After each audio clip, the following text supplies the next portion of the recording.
वक्फ law के खिलाफ याचिकाकर्ताओं की डाली गई याचिका पर आज सुप्रीम कोर्ट में सुनवाई हुई। क्या कुछ हुआ सुप्रीम कोर्ट के अंदर, आइए बातचीत करते हैं। हमारे साथ मुस्लिम पर्सनल लॉ बोर्ड के प्रवक्ता मौजूद हैं, कासिम रसूल इलियास साहब।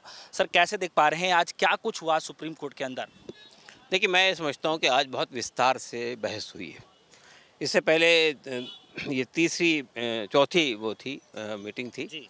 लेकिन इससे पहले जो थी बहुत सरसरी गुफ्तगू हुई थी।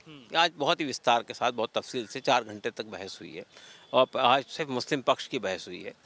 तो इसमें वो सब मुद्दे उठाए गए जो मुद्दे जिन पर बहुत सीरियस ऑब्जेक्शंस हैं हम लोगों को।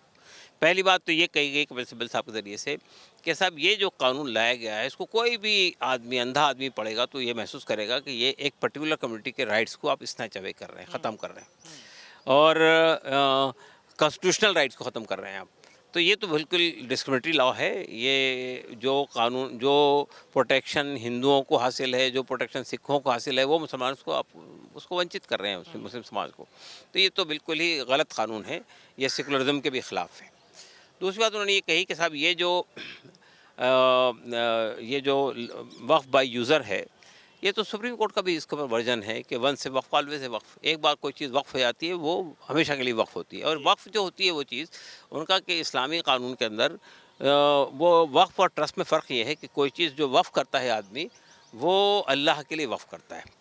तो ये रिलीजियस पर्पज़ के लिए वक्फ होती है, पूरा रिलीजियस पर्पज़, ये पूरी उस प्रॉपर्टी की हैसियत रिलीजियस होती है। तो ये जो बात सरकार कहती है कि इसके दो दो दो रास्ते हैं, एक काम तो रिलीजियस है, एक काम सेकुलर है। रिलीजियस काम ये है कि अगर मस्जिद है तो नमाज़ पढ़ी जाएगी। सेकुलर काम ये है कि उसका जो उसको मेंटेन करने के लिए जो वक्फ बोर्ड है और सेंट्रल वक्फ काउंसिल है वो सेकुलर काम है। तो उनका आर्टिकल 26 ये कहता है कि कोई भी रिलीजियस इंस्टीट्यूशन खड़ा किया जाएगा तो उसको मेंटेन और मैनेज करने की रिस्पॉन्सिबिलिटी भी उसी पर्टिकुलर कम्युनिटी की होगी। तो आप इसको डिस्क्रिमिनेट कर रहे हैं। तीसरी बात उन्होंने ये कही कि साहब ये जो ये जो वक्फ बोर्ड के अंदर और सेंट्रल वक्फ काउंसिल में जो आपने लोगों को दाखिल किया है उसमें पहले कंडीशन ये थी कि इसके अंदर वो मुसलमान होने की शर्त हटा दी आपने। तो अब जो है 22 लोगों में से मेजॉरिटी नॉन मुस्लिम्स की होगी। तो ये भी आप मुसलमानों के हक़ को छीन रहे हैं, आर्टिकल 26 को वायलेट कर रहे हैं। फिर उन्होंने ये कहा कि साहब ये जो आपने कंडीशन लगाई है कि एक आदमी 5 साल तक प्रैक्टिसिंग मुस्लिम होगा वही वक्फ कर सकेगा, ये कहाँ से आई है बात? ये तो कॉन्स्टिट्यूशन नहीं कहता है। कॉन्स्टिट्यूशन में मेरा ये फंडामेंटल राइट है कि मैं अपनी प्रॉपर्टी को वक्फ करना चाहता हूँ, तो आप कैसे मेरे पर कंडीशन लगा सकते हैं कि आप 1 साल के लिए, 2 साल के लिए, 3 साल के लिए, 5 साल के लिए आप प्रैक्टिसिंग मुस्लिम होना चाहिए? And who will give the certificate? Certificate कौन देगा इसका? तो ये भी वेग और बहुत ही एब्सर्ड किस्म का फैसला है जो उन्होंने कहा। उसके बाद उनका ये प्रोटेक्टेड मॉन्यूमेंट्स हैं। प्रोटेक्टेड मॉन्यूमेंट के सिलसिले में आप ये कह रहे हैं कि प्रोटेक्टेड मॉन्यूमेंट जो हैं वो उसमें ये होगा कि साहब उसका जो वफ़ की हैसियत वो ख़त्म हो जाएगी। यानी अगर आर्कियोलॉजिकल सर्वे ऑफ इंडिया उसको मेंटेन कर रहा है, मैनेज कर रहा है, तो आर्कियोलॉजिकल सर्वे ऑफ इंडिया उसको करेगा, लेकिन अब वो वफ़ की हैसियत में इस्तेमाल नहीं होगी। यानी वो वफ़ के पर्पज़ से इस्तेमाल नहीं होगी। अगर मस्जिद है तो नमाज नहीं होगी, दरगाह है तो वहाँ श्रद्धालु नहीं जाएंगे। तो ये कानून लागू होते से ही बहुत सारी मस्जिदें मुसलमान के हाथ से निकल जाएंगी। तो उनका कि आर्कियोलॉजिकल सर्वे ऑफ इंडिया का जो कानून है उसमें भी ये बात कही गई है कि हम इसके रिलीजियस पर्पज़ के साथ छेड़छाड़ नहीं करेंगे। मस्जिद है तो नमाज होगी वहाँ पे, हम इसका सिर्फ मेंटेनेंस हम करेंगे। तो ये तो आप उसको भी वायलेट कर रहे हैं। तो ऐसे कई मुद्दे उठाए गए हैं इसके अंदर, जिसके वजह से आज मैं समझता हूँ कि बहुत विस्तार से बहस हुई है। 2-3 पॉइंट रह गए, वो कल आ जाएंगे। अच्छा सर, ये ट्रस्ट में और वक्फ में क्या अंतर है, मतलब इस पे भी चर्चाएं चल रही देखिए, उन्होंने ये कहा कि ट्रस्ट भी अगर कोई वक्फ के कामों के लिए बनाया जा रहा है तो वो भी वक्फ के तहत ही आएगा।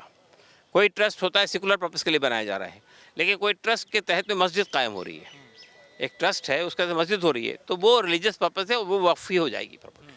ये बात भी हमारे कपिल सिब्बल ने एक चंदे वाली बात भी कुछ कही थी, क्या था? चंदे वाली बात का मसला से ये है, उन्होंने कहा कि मस्जिदों में कोई पैसा नहीं आता है, उसके पास कोई आमदनी का ज़रिया नहीं होता है, जो लोग नमाज़ पढ़ने आते हैं वही थोड़ा मोटा पैसा देते हैं, उससे ही मस्जिदें मेंटेन होती है।